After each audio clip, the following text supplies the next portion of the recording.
Hai guys, kembali lagi ke waktunya malah berbicara. Oke, aku mau tanya nih, teman-teman ada nggak yang baru kuliah atau sekolah tapi sambi atau ikut di organisasi atau bahkan kerja freelance atau kerja full time, atau teman-teman juga ikut kepanitiaan juga teman-teman ada mengikuti pengabdian masyarakat. Kalau ada, mana suaranya? Karena di sini kita akan bahas mengenai gimana sih kita caranya untuk manajemen waktu. Teman-teman yang memiliki multitasking atau teman-teman itu bisa dalam segala hal dalam satu waktu. Bahkan contohnya gini, kayak aku kuliah, terus aku ikut organisasi, bahkan nggak hanya satu, terus aku juga ada freelance. Nah, kenapa sih orang-orang kayak gitu tuh bisa untuk membagi waktunya? Jawabannya karena manajemen waktu. Nah, manajemen waktu itu apa sih? Sini aku jelasin. Jadi, manajemen waktu itu adalah cara kita atau cara seseorang untuk membagi-bagi waktu sesuai kebutuhan dan porsinya.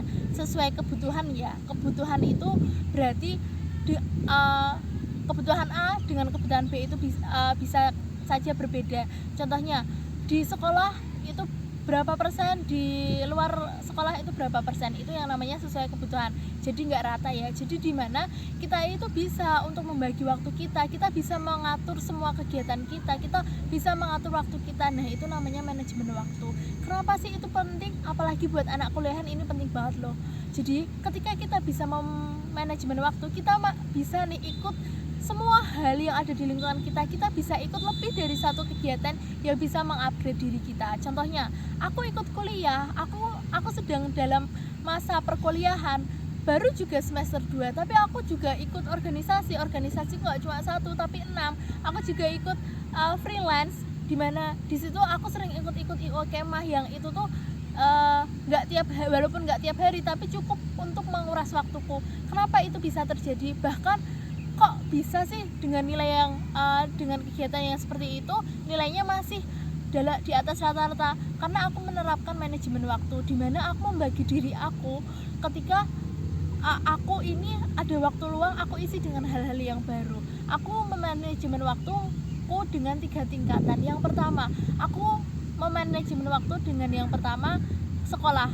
Walaupun kita memiliki banyak kegiatan, kita banyak kesibukan, sekolah itu tetap nomor satu, karena kita sebagai mahasiswa atau kita sebagai pelajar. Yang namanya pelajar, yang namanya mahasiswa ya pasti sekolah itu nomor satu. Yang perlu diutamakan hanyalah sekolah. Tapi di samping itu, apakah kebutuhan di luar sekolah kita seperti kayak komunikasi dan lain sebagainya, mengupgrade diri kita, itu hanya bisa didapatkan di sekolah? Nggak hanya itu, kita bisa dapatkan di organisasi. Terus gimana caranya? Ya udah, kita ikuti organisasi. Kak, tapi sekolahku sibuk. Ya udah, kita cari organisasi yang kita bisa ikuti di dalam waktu-waktu slow kita, di dalam waktu-waktu luang kita. Contohnya organisasi hima.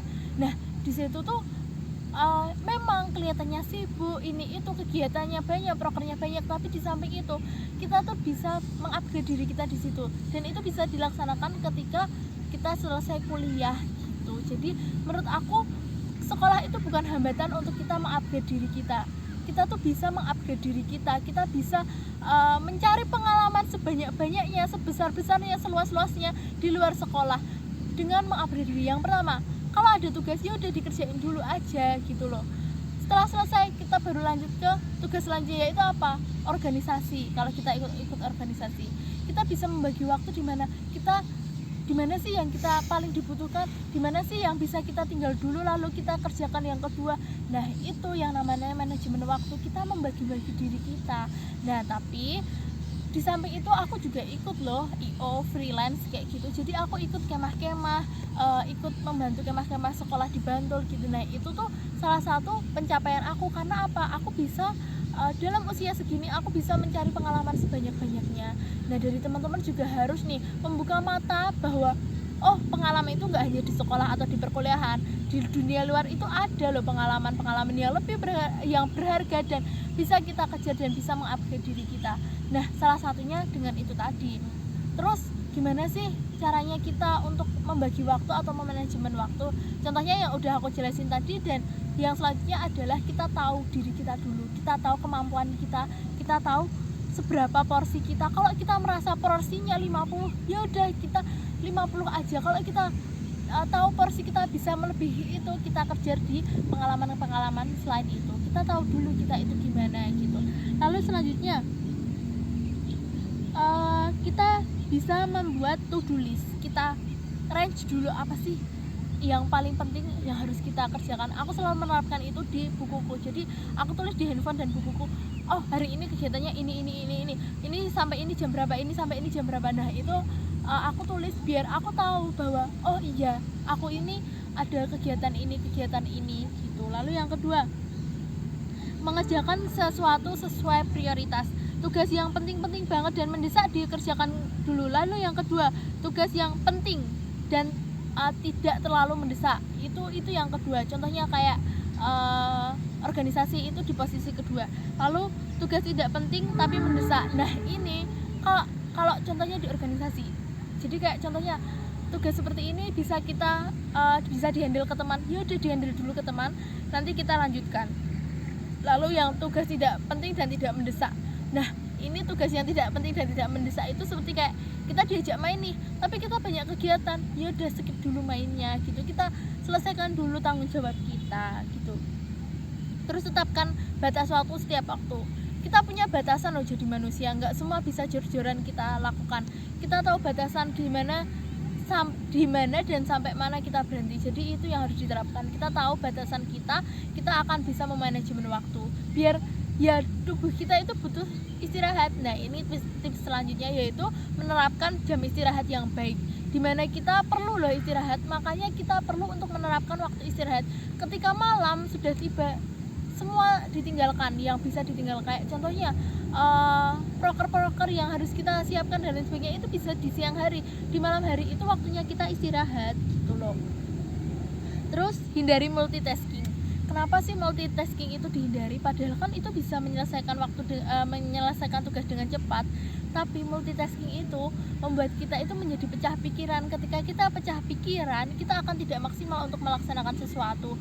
Kita contohnya seperti ini. Aku sedang kemah banyak kegiatan, tapi aku mengerjakan tugas. Nah di sini multitaskingnya tidak tepat. Karena apa? Di sini akhirnya tugas aku nggak maksimal karena di ruangan yang terbuka, cahayanya tidak maksimal, pakaiannya juga tidak sesuai, seperti itu. Jadi multitasking itu baik ketika dilakukan di waktu yang tepat, seperti itu. Tapi sebaiknya dihindari karena itu adalah pemecahan pikiran gitu. Untuk selanjutnya, gunakan tools management. Jadi tools management itu ketika kita bisa menulis apa sih manajemen kita yang kita paling butuhin, waktu kita seperti apa, pembagiannya seperti apa gitu. Kita bisa menggunakan handphone. Di sini ada tanggal yang bisa kita kasih waktu, ada alarm yang bisa kita tulisin hari jam ini apa dan lain sebagainya. Sekarang ini media udah berjalan lancar, masih ada buku juga, kita bisa tulis di situ. Jadi menurut aku juga bukan hal yang sebagai hambatan ketika kita itu mengikuti banyak kegiatan, tapi kita bisa manajemen waktu gitu. Terus manfaatnya apa sih? Yang pertama, kita punya jam istirahat. Yang kedua, memiliki banyak waktu luang untuk melakukan hal-hal yang lain di luar apa yang sudah kita